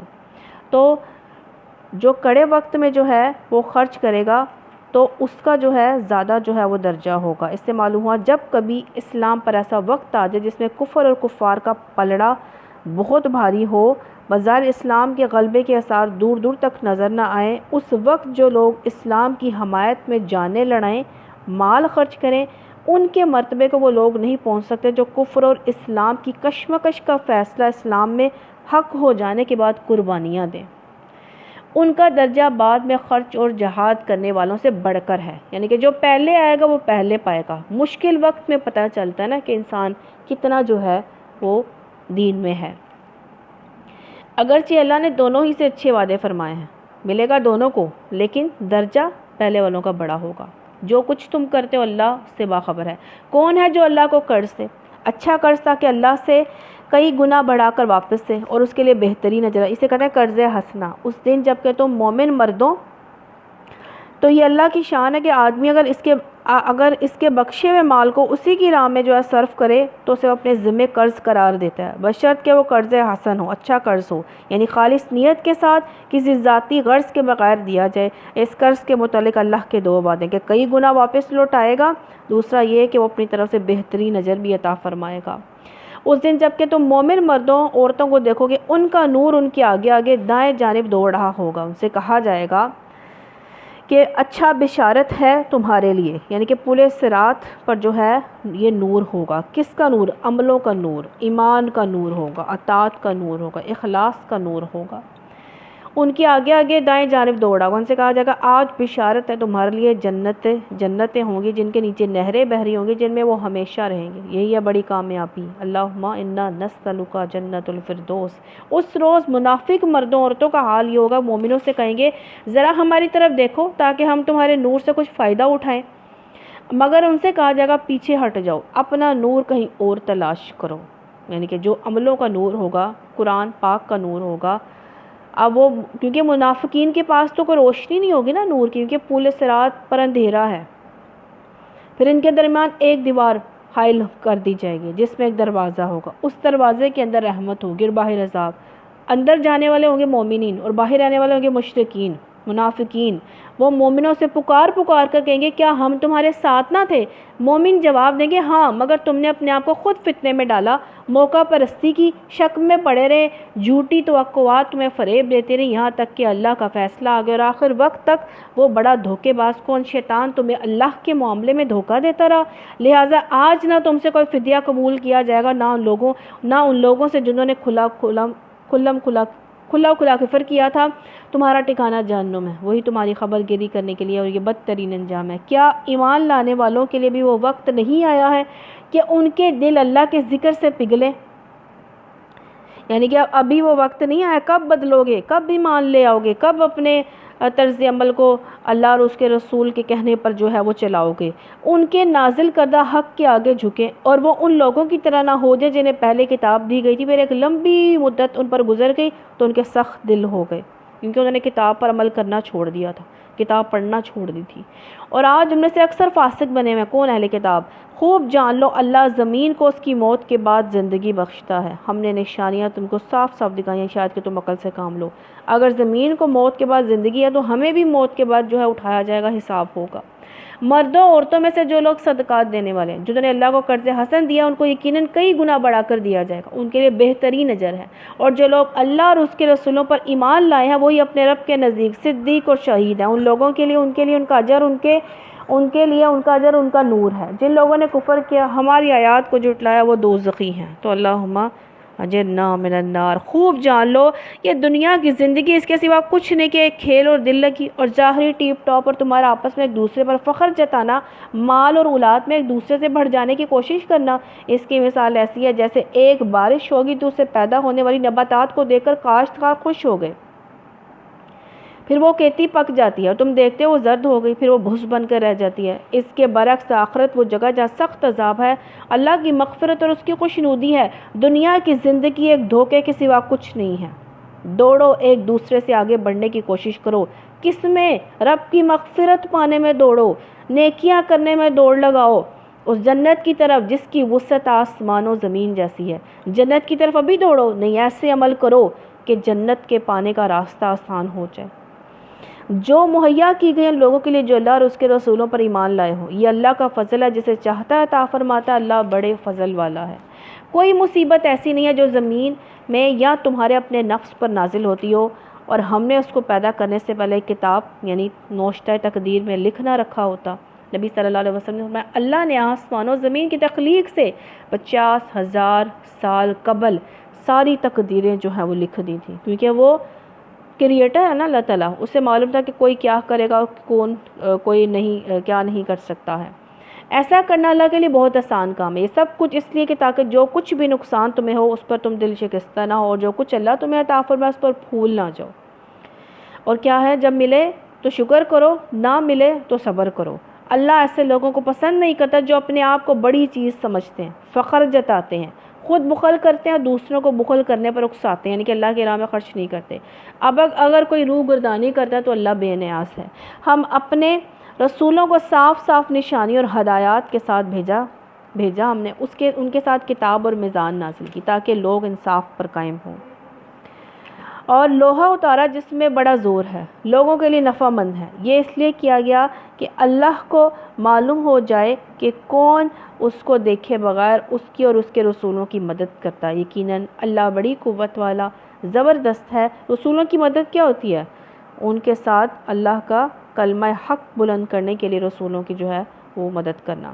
یقیناً اللہ بڑی قوت والا اور زبردست ہے۔ ہم نے نوح علیہ السلام کو ابراہیم علیہ السلام کو بھیجا، ان دونوں کی نسل میں نبوت اور کتاب رکھی، پھر ان کی اولاد میں سے کسی نے ہدایت اختیار کی اور بہت سے فاسق ہو گئے۔ ان کے بعد ہم نے پہ در پہ رسول بھیجے، ان سب کے بعد عیسیٰ ابن مریم کو مبعوث کیا، اس کو انجیل عطا کی، اور جن لوگوں نے اس کی پیروی اختیار کی ان کے دلوں میں ہم نے ترس و رحم ڈال دیا، اور رہبانیت انہوں نے خود ایجاد کر لی۔ رہبانیت کیا ہوتی ہے؟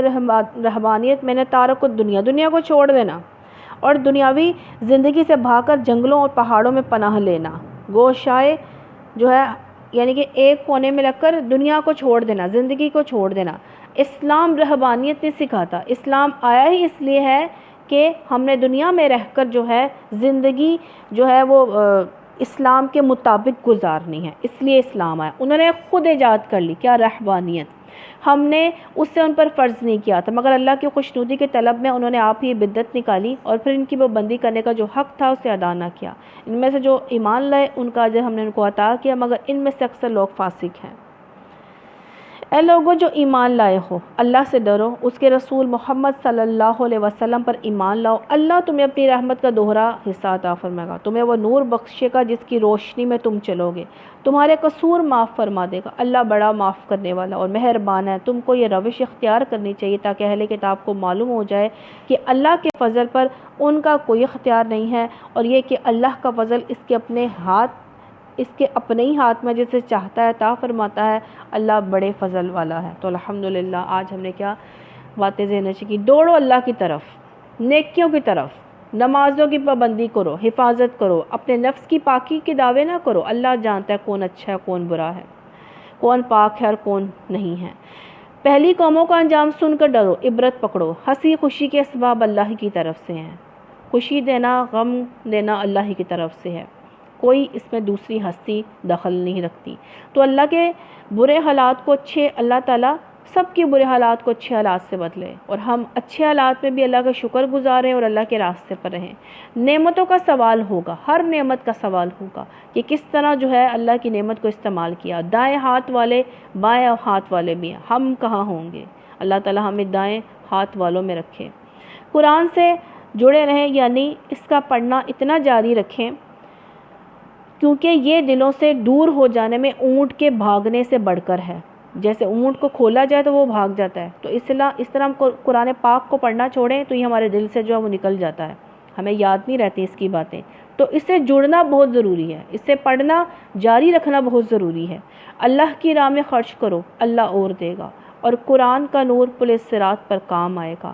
عمل کا، اطاعت کا نور جو ہے وہ محبت کا، جو اللہ اور اس کے رسول سے محبت کی ہوگی، اطاعت کی ہوگی، اس کا نور، اس کی روشنی انسان کو پل صراط پر جو ہے وہ ضرور کام آئے گی۔ تو الحمدللہ رب العالمین، سبحان اللہ و بحمدہ عدد خلقی و رضا نفسی و زنۃ عرشی و مداد کلماتہ، اللہم صلی علی سیدنا محمد و علی آلہ و صحبہ و بارک وسلم۔